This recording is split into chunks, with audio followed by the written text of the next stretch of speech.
Morning.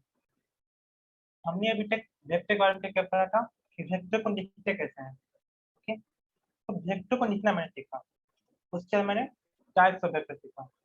Next chapter चलिए vector का, इसमें हम लोग सीखेंगे एडिशन ऑफ वेक्टर। ठीक है, कि वेक्टर को ऐड कैसे करते हैं। तो हेडिंग डालिए यहाँ पे, एडिशन ऑफ वेक्टर।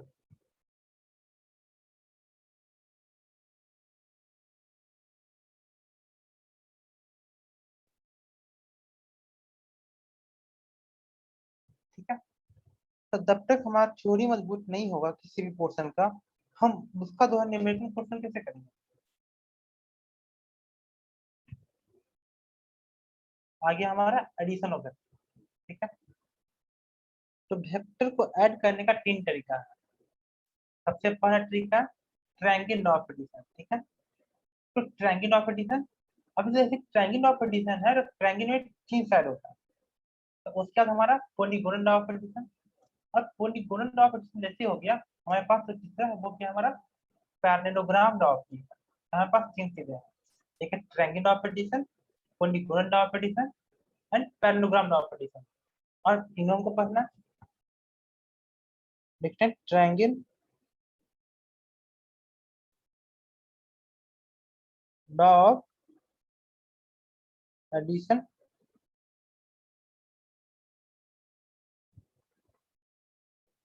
पॉलीगोनल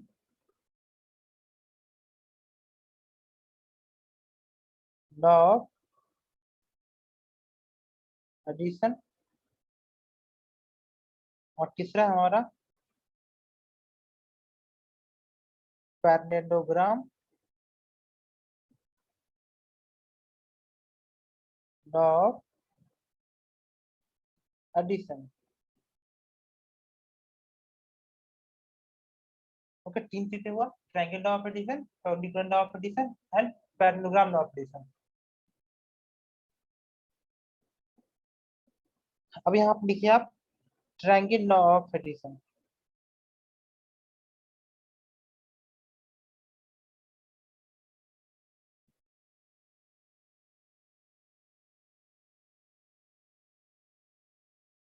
ठीक है, triangle of addition.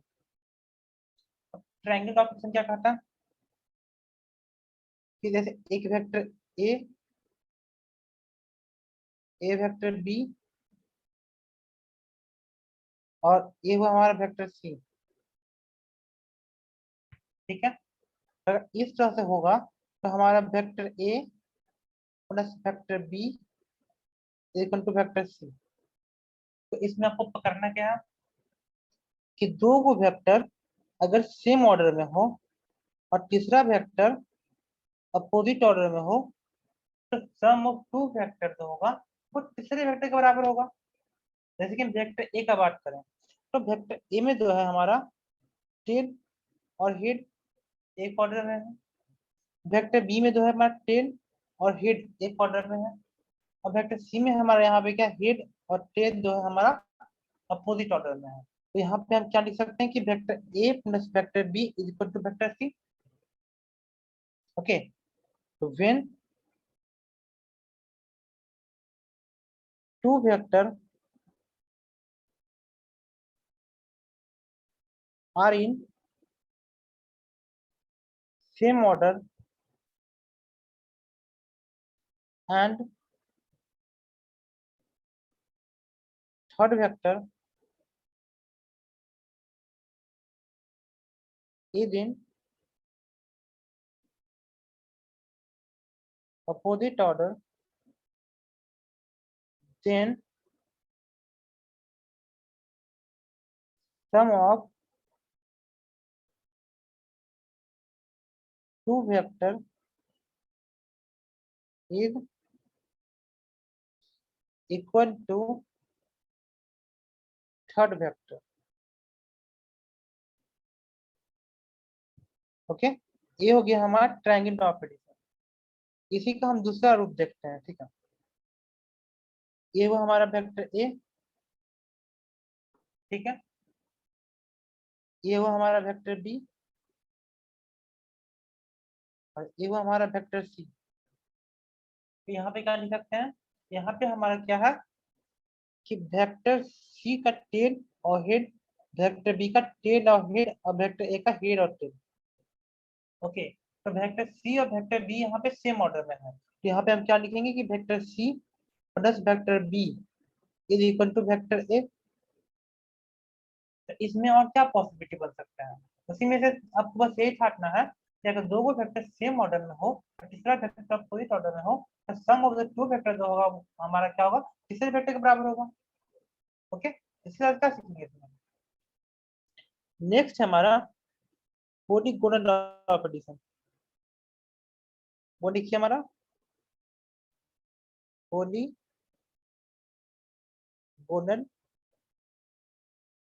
Law of addition. Polygonal law of addition हमको क्या सीखना है, तो यहाँ पे आपके पास तीन साइड था, यहाँ पे तीन की जगह पे क्या होगा, तीन से ज्यादा साइड होगा, ये हुआ वेक्टर ए, ये हुआ वेक्टर बी, ये हुआ वेक्टर सी, ये हुआ वेक्टर डी। यहाँ पे क्या लिखेंगे कि vector A plus vector B plus vector C equal to vector D. ये हुआ हमारा tail, head, tail, head, tail, head, head, tail. तो अगर जो है दो से ज्यादा वेक्टर सेम ऑर्डर में हो और जो बाकी दो बचा हुआ वेक्टर जो है वो अपोजिट ऑर्डर में हो, तो sum of the vector sum of the all the vector is equal to the another vector which is in opposite order। Okay, तो जितने वेक्टर जो कि सेम ऑर्डर में है उसको तो हम वेक्टर सम करेंगे, वो हमारा किसके बराबर होगा, दो वेक्टर हमारा अपोजिट ऑर्डर में है। ओके, यहाँ पे क्या लिखेंगे कि vector sum of more then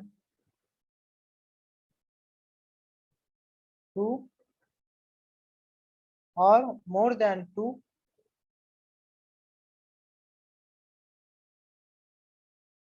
vector are in same order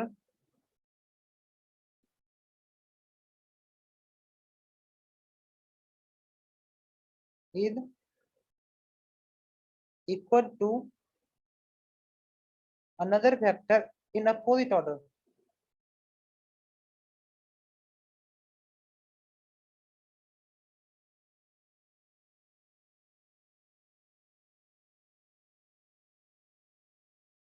okay, तो इसमें क्या बात करते हैं, एक और एग्जांपल लेते हैं इसमें। ये वो हमारा वेक्टर ए, ये वो हमारा वेक्टर बी, ये वो हमारा वेक्टर सी, ये वो हमारा वेक्टर डी, ये वो हमारा वेक्टर ई। ओके, तो इसमें क्या देख रहे हैं, ये वो हमारा tail, head, head, tail, head, tail, head, tail, head, tell.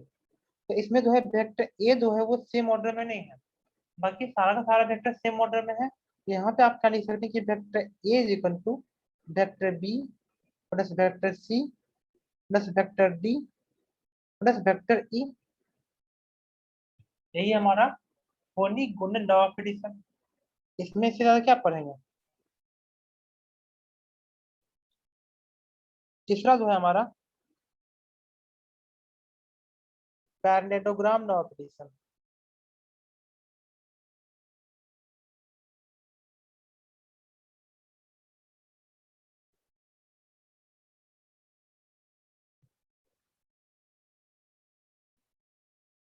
Okay, इसमें हम लोग क्या पढ़ना है पैरेललोग्राम लॉ ऑफ एडिशन में, कि अगर कोई वेक्टर ए हो,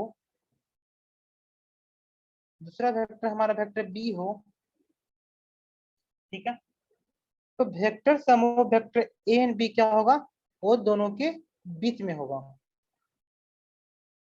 okay, so when the two vectors are joined by the tail and the angle between the vector a and b is theta, then the vector sum of vector a and b is equal to is lie in the between vector a and vector b. Okay, यहाँ पे क्या लिखेंगे, when two vector are joined by their tail,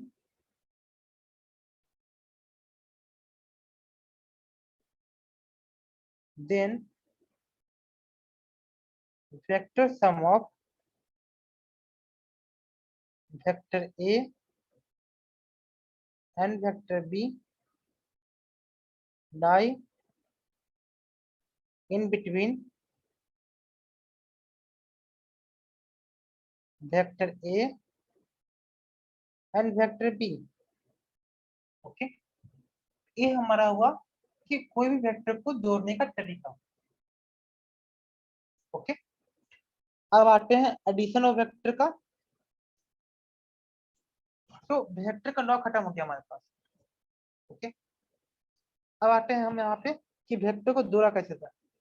तो जोड़ने का ना दो तरीका क्वेश्चन इसमें पूछेगा।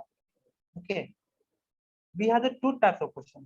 तो फर्स्ट टाइप ऑफ क्वेश्चन पे आते हैं जो हमारा इजी है, फिर हम से दूसरे टाइप का क्वेश्चन पे आएंगे।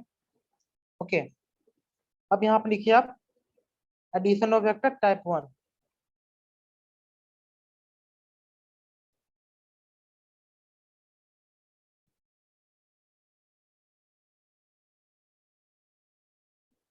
ओके,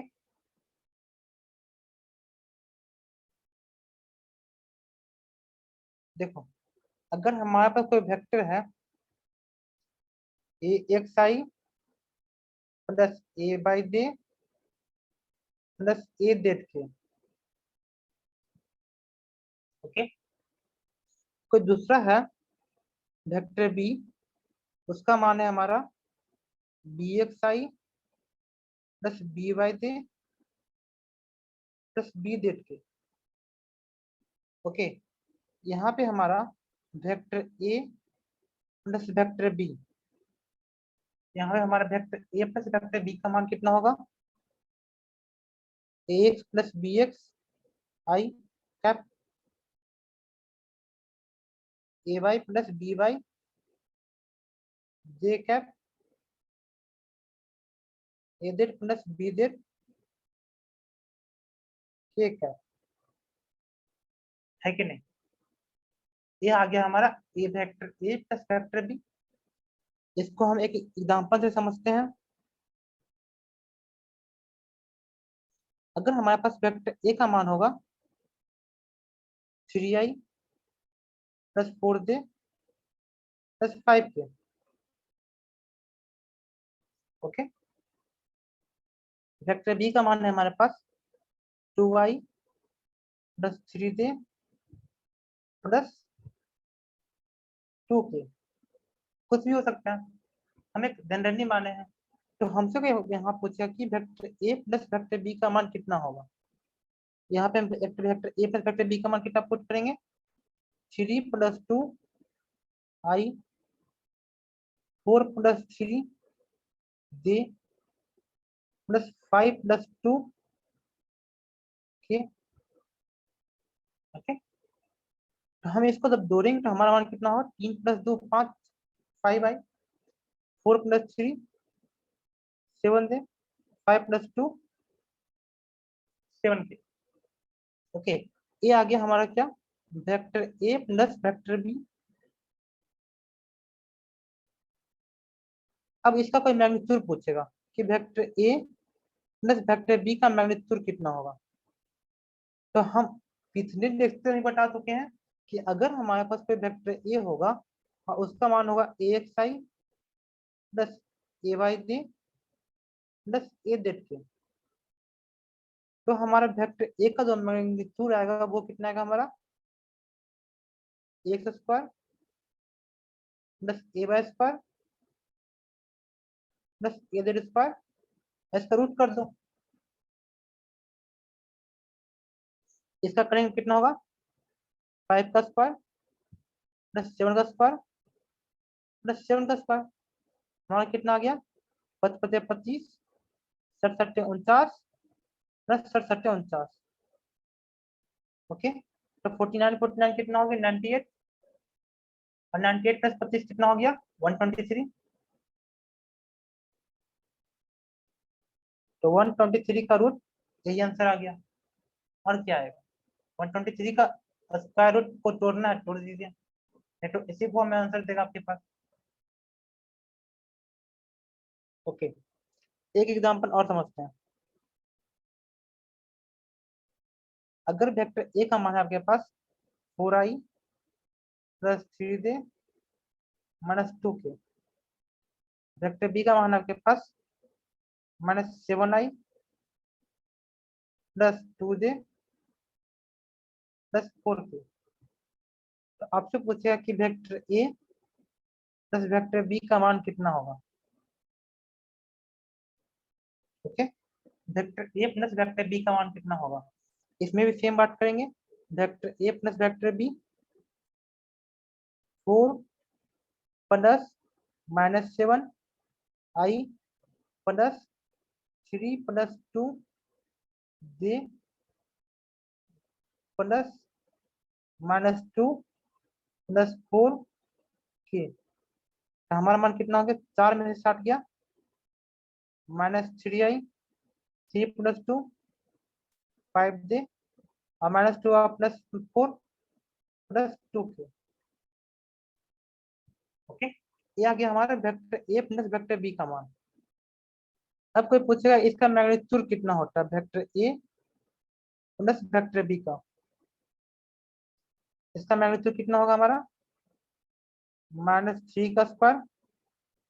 तो जनरली जब हम इसका स्क्वायर कर रहे हैं तो इसमें देखना नहीं कि -3 या +3, सब सबको स्क्वायर करके दो दो सिंपल। ओके, एक तो बस आपको शुरू में समझाने के लिए बताया, अदरवाइज की कोई जरूरत ही नहीं है। तो -3 स्क्वायर -5 स्क्वायर प्लस 2 स्क्वायर,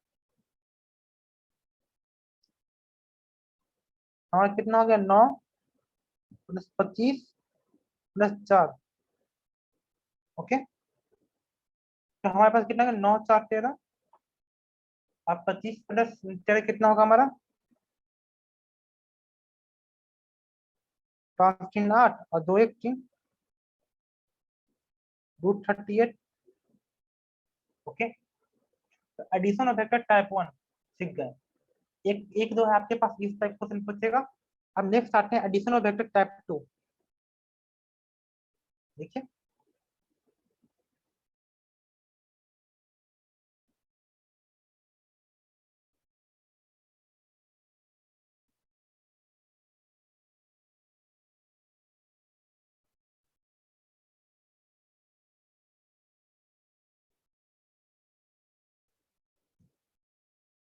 देखिए ये हुआ आपके पास वेक्टर ए और ये हुआ वेक्टर बी। ठीक है, तो दोनों का जो वेक्टर सम आएगा वो क्या होगा, vector A plus vector B होगा। और ये हुआ एंगल बिटवीन टू वेक्टर। ठीक है, ये जो अल्फा हुआ वो क्या हुआ, vector A plus vector B, जो हमारा रिजल्टेंट है, रिजल्टेंट वेक्टर का जो एंगल होगा वेक्टर ए से, बीटा क्या हुआ, रिजल्टेंट एंगल कितना हुआ vector A plus vector B का वेक्टर बी से। ओके, रिजल्टेंट वेक्टर का एंगल हुआ वेक्टर ए से अल्फा, और रिजल्टेंट वेक्टर का जो एंगल हुआ वेक्टर बी से बीटा। ओके, इसको हम सिंपल भाषा में लिख सकते हैं कि vector A plus vector B vector C, vector A plus vector B equal to vector C. Okay, यहाँ पे जो आर है यहाँ पे सी लिखे तो इसको भी सी लिखिए ताकि कंफ्यूजन ना हो दोनों चीजें। ओके, तो vector A plus vector B equal to vector C. तो वेक्टर सी का जो मैग्नीट्यूड आएगा वो कितना आएगा, वो हमको चाहिए। उसका मान कितना आएगा हमारा A square plus B square plus 2ab cos theta, A square plus B square plus 2ab cos theta.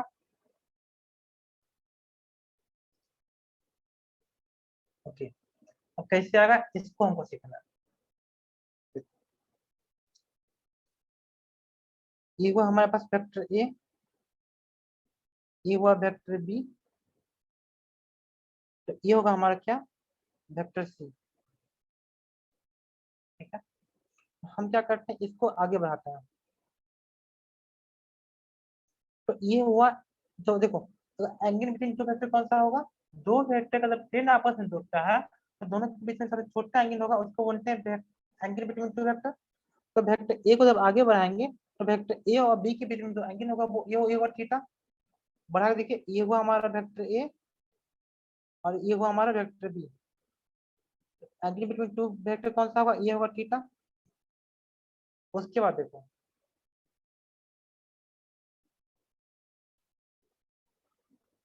अगर हुआ ये हुआ एंगल, ये हुआ वेक्टर बी और ये हुआ एंगल थीटा, तो आपको cos थीटा का मान कितना पता है आपको, बी बाई एच। ये परपेंडिकुलर होगा या ये बेस होगा, तो बी बाई एच, और एच का मान कितना है, कैपिटल बी।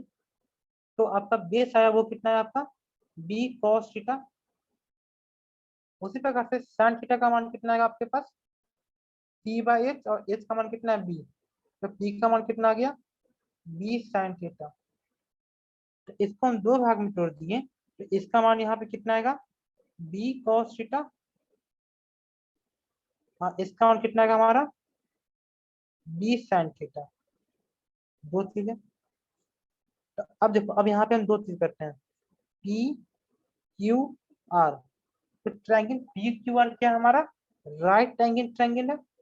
और राइट एंगल ट्रायंगल में क्या होता है, बेस का स्क्वायर प्लस परपेंडिकुलर का square is equal to hypotenuse का square.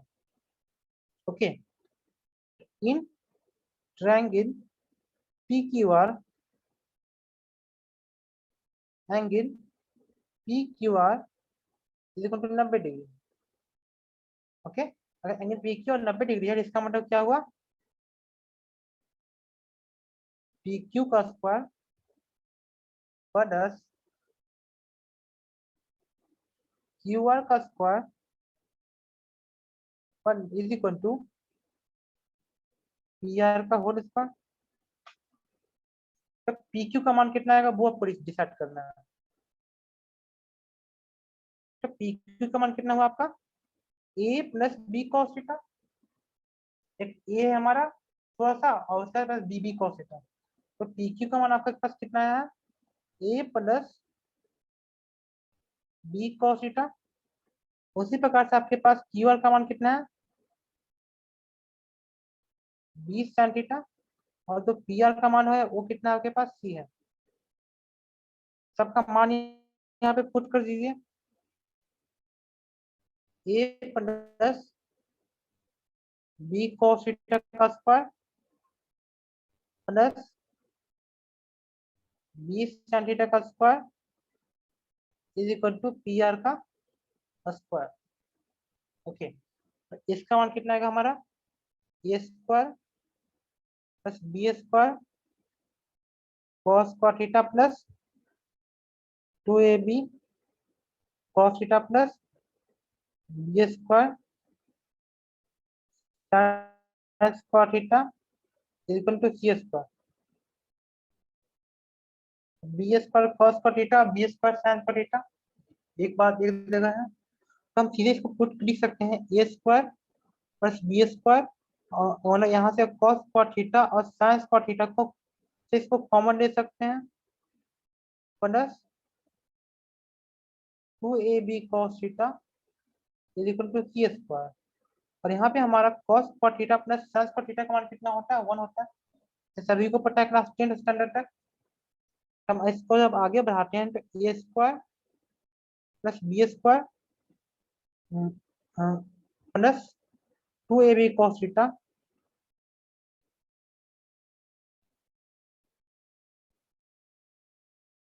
Equal to C square. तो सी का मान कितना होगा हमारा, root under A square plus B square plus 2ab cos theta. Okay, ये हुआ हमारा वेक्टर सी का मैग्नीट्यूड। ओके,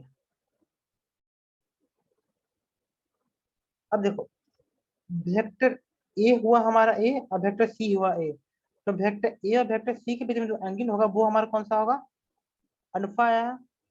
तो वेक्टर सी और वेक्टर ए के बीच में हमने अल्फा एंगल माना है, ये हुआ हमारा एंगल अल्फा। यहाँ से हमारा क्या होगा, tan अल्फा और tan बीटा निकलेगा। अगर हम tan अल्फा निकाल लेते हैं तब उसी के कोरस्पॉन्डिंग में हमारा tan बीटा आ जाएगा, और जो tan बीटा आएगा तो हमारा ये होगा वेक्टर सी और वेक्टर बी के बीच में एंगल। इसको थोड़ा सा आगे बढ़ाओ और इसको थोड़ा सा आगे बढ़ाओ, ये होगा हमारा बीटा, और इसी का जो अल्टरनेट अपोजिट एंगल में ये हो गया। हमको tan अल्फा और tan बीटा चाहिए। यहाँ पे हमारा tan अल्फा का मान कितना होगा, p/b। यहाँ पे परपेंडिकुलर कौन सा हमारा, b sin थीटा, और बेस कौन सा हमारा a plus B cos theta. यहाँ पे क्या लिखा है, b sin theta divide by a plus B cos theta. उसी प्रकार से हम यहाँ बात करते हैं आगे tan बीटा का। तो वेक्टर सी और वेक्टर ए के बीच में था एंगल अल्फा, तो b sin theta divide by a plus B cos theta आया। तो tan बीटा का मान कितना आएगा हमारा, a sin theta divide bye b plus a cos theta.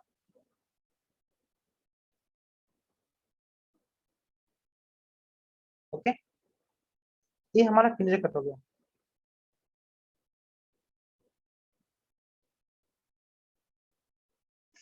कोई दिक्कत नहीं। ओके, जनरली अगर वेक्टर ए का जो मैग्नीट्यूड है आपके पास दिया होगा 3, और वेक्टर बी का जो मैग्नीट्यूड है वो दिया होगा 4।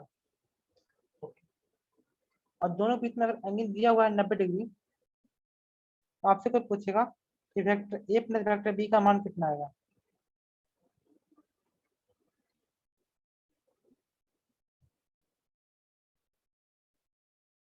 इसका क्या लिखेंगे आप, vector A plus vector B का मान कितना होगा हमारा, 3 का स्क्वायर प्लस 4 का स्क्वायर, 2 इंटू 3 इंटू 4 cos 90। हमारा मान कितना हो गया, 9 प्लस 16, और cos 90 का मान कितना होता है 0, और 0 से कितनी किसी भी संख्या को गुना करने पे इसका मान कितना होगा 0। तो आपका मान कितना हो गया यहाँ पे 25, और 25 का रूट कितना होगा आपका 5। ओके, ये हुआ हमारा दूसरे टाइप का एडिशन। हाँ, जब क्वेश्चन सॉल्व करेंगे तो और भी क्वेश्चन आएगा, उसको हम देखेंगे। लेकिन अभी सिर्फ हमारा तो मेन कंसेप्ट है कि हम उसको थ्योरी किस तरह सीखें। तो हमारा एक थ्योरी खत्म हो गया कि एडिशन ऑफ वेक्टर। ओके, इसका मैक्सिमम वैल्यू कब होगा और मिनिमम वैल्यू कब होगा। ओके, तब जब वेक्टर ए और वेक्टर बी दोनों के बीच में अगर जो है 0 डिग्री होगा, तो cos 0 का मान कितना होता है हमारा, cos 0 डिग्री का मान 1, और cos 180 डिग्री का मान कितना होता है -1। तो जब दोनों वेक्टर के बीच में दोटा है 0 डिग्री होगा तो उसका मान मैक्सिमम होगा, और जब दोनों के बीच में दोटा है 180 डिग्री होगा तो उसका मान मिनिमम होगा। ओके, तो जो मैक्सिमम मान कितना होगा हमारा, vector A plus vector B का मैक्सिमम मान की बात करते हैं, वो कितना होगा हमारा A square plus B square plus 2ab cos 0। तो cos 0 का मान कितना होगा 1 होगा। ये सिंपली सा हमारा क्या हो गया, A square plus B square plus 2ab, और ये क्या होगा ए प्लस बी का होल स्क्वायर, इसको जोड़ सकते हैं। ओके, तो हमारा जो मान आएगा इसमें कितना आएगा हमारा ए प्लस बी का होल स्क्वायर। इसका मान कितना आ गया हमारा ए प्लस बी। हाँ, इसका तो मिनिमम मान की बात करते हैं। मिनिमम मान क्या होगा हमारा, vector A plus vector B में जब दोनों के बीच में 180 डिग्री होगा, तो A square plus B square plus 2ab cos 180, और cos 180 का मान -1, तो हमारा मान कितना होगा A square plus B square minus 2ab। Okay, cos 180 मान -1 पुट करेंगे, हमारा मान कितना हो गया, a माइनस बी का रूट का होल स्क्वायर, हमारा मान कितना आ गया, a माइनस बी। तो मैक्सिमम मान a प्लस बी होगा और मिनिमम मान a माइनस बी होगा। जैसे कि हमारे पास दिया होगा कि वेक्टर a का मान है हमारा 2 और वेक्टर बी का जो मैग्नीट्यूड है वो है हमारा 3। तो कोई पूछे कि vector a plus vector B इसमें से कौन सा होगा, तो आपके पास 4 ऑप्शन देगा यहाँ पे। ओके, ए बी सी और डी, कौन सा ऑप्शन होगा आपके पास, 0, 7, 11, 4, इसमें से कौन सा ऑप्शन होगा। सबसे पहले क्या करेंगे, ए प्लस बी और ए माइनस बी लिखेंगे। तो ए प्लस बी हमारा कितना होगा यहाँ पे, 2 + 3 = 5 और ए माइनस बी कितना लिखेंगे यहाँ, 3 - 2 = 1। ओके, तो मैक्सिमम हमारा 5 आया, मिनिमम मान हमारा 1 आया। ओके, तो इसमें कौन सा होगा, 1 से लेके 5 तक, तो 1 से लेके 5 तक कौन है, 4 है हमारा, ऑप्शन नंबर सी। बाकी सब नहीं हो सकता। ओके, यहाँ तक कोई दिक्कत, यहाँ तक कोई दिक्कत नहीं। तो मैक्सिमम वैल्यू और मिनिमम वैल्यू। हाँ, नेक्स्ट, अगर वेक्टर ए और वेक्टर बी दोनों का मान सेम हो जाए, दोनों का जो है मैग्नीट्यूड हमारा क्या है वो सेम है, ठीक है, तब हमको इसमें पूछ रहा है कि इसमें जो होगा हमारा vector A plus vector B का मान कितना होने वाला है। ओके, तो ऐसे कंडीशन क्या लिखेंगे कि vector A plus vector B का मान कितना होगा, अगर दोनों का मान हमने क्या कर दिया, ए कर दिया। ओके, यहाँ पे क्या लिखेंगे, a² plus a² plus 2 A B की जगह पे 2a² cos थीटा। ओके, अब देखो, आपको ट्रिग्नोमेट्री में एक फॉर्मूला पता होगा कि cos 2 थीटा का मान कितना होता है, 2 cos square theta -1 1 minus 2 sin square theta cos square theta minus sin square theta. Okay, 2 cos square theta -1 1 minus 2 sin square theta cos square theta minus sin square theta. यहाँ पे हमारे पास क्या cos theta है, तो cos theta है, तो इसको हम अगर कंपेयर करेंगे तो cos थीटा का मान हमारे यहाँ पे कितना आएगा, 2 cos स्क्वायर थीटा बाई 2 -1। यहाँ पे हम पुट करें a² plus a² plus 2a² 2 cos square theta -1। Okay, अब देखो, इसको क्या करो, सब जगह से गुना कर दो, आपका मान कितना होगा, a² 2a² हो गया, ये कितना होगा, 2a² cos square theta minus 2a²। यहाँ पे जो आपको जो पोर्शन जो कट सकता था तो कट गया, आपका मान कितना हो गया यहाँ पे, 2a, हाँ 2a cos थीटा बाई 2 ना, हाँ 2a cos थीटा बाई 2, ये हो गया आपका vector A plus vector B का मान।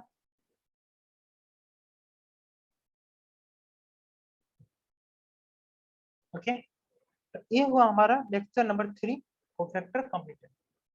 अब लेक्चर नंबर 4 पे बात करेंगे।